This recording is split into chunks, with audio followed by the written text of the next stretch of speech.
ختنہ کرنا سرکمسیشن، زیر ناف بال صاف کرنا، ناخن کاٹنا، بغل کے بال صاف کرنا اور مونچھیں کترانا سنت ہے۔ عن ابی ہریرہ رضی اللہ عنہ ان النبی صلی اللہ علیہ وسلم قال الفطرۃ خمس او خمس من الفطرۃ الختان والاستحداد وتقلیم الاظفار ونتف الابط وقص الشارب، رواہ مسلم۔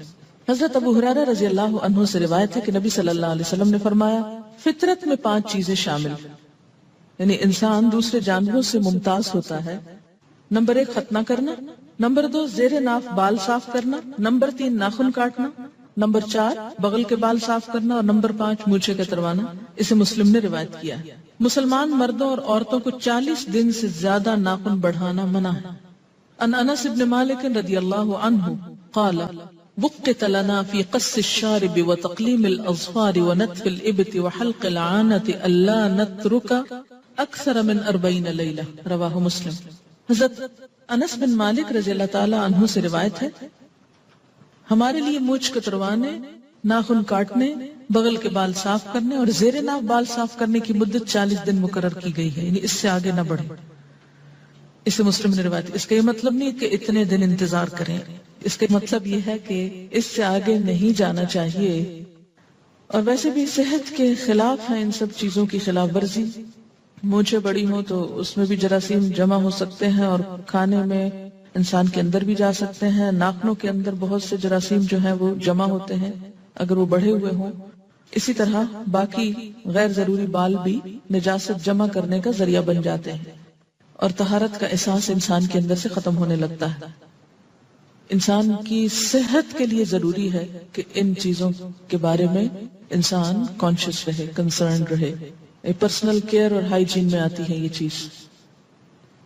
کل ہی کو مجھے بتا رہا تھا کہ انگلیوں کے جو بالکل اگلے سرے ہیں پورس، اس کے اندر بہت باریک بلڈ ویسلز ہوتی جو وضو کرنے سے اور کئی دفعہ آپ دن میں ہاتھ دھوتے ہیں جیسے واش روم سے نکل کر یا ویسے، تو ان کو جب پانی لگتا ہے تو یہ ٹینشن کو ریلیز کرنے کا سبب بنتا ہے۔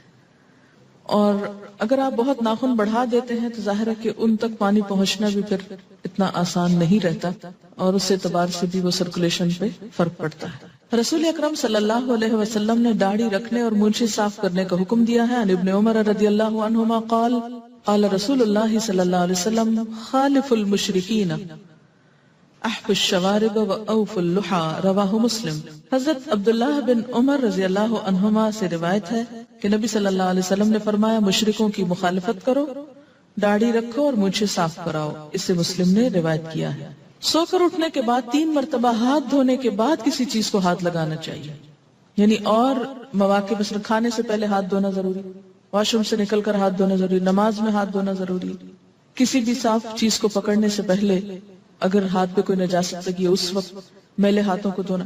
اور خاص طور پر یہاں ایک اور ادب سکھایا گیا کہ سو کر اٹھنے کے بعد بھی۔ عن ابی ہریرہ رضی اللہ عنہ ان النبی صلی اللہ علیہ وسلم قال اذا استيقظ احدكم من نومه فلا يغمس يده في الاناء حتى يغسلها 3 فانه لا يدري اين باتت يده، رواہ مسلم۔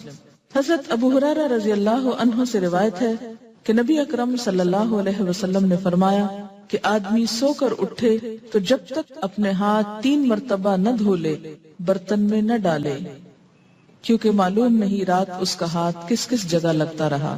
اسے مسلم نے روایت کیا ہے۔ مسلم کا پسینہ اور بال پاک ہیں، یعنی مثلا کھانے میں بال آٹے میں چلے جائیں یا سالن میں چلے جائیں تو وہ سالن الٹانے کی ضرورت نہیں، ناپاک نہیں ہوا، کھا سکتے ہیں، اگرچہ ایسا کرنا پھوڑ پن کی علامت ہے۔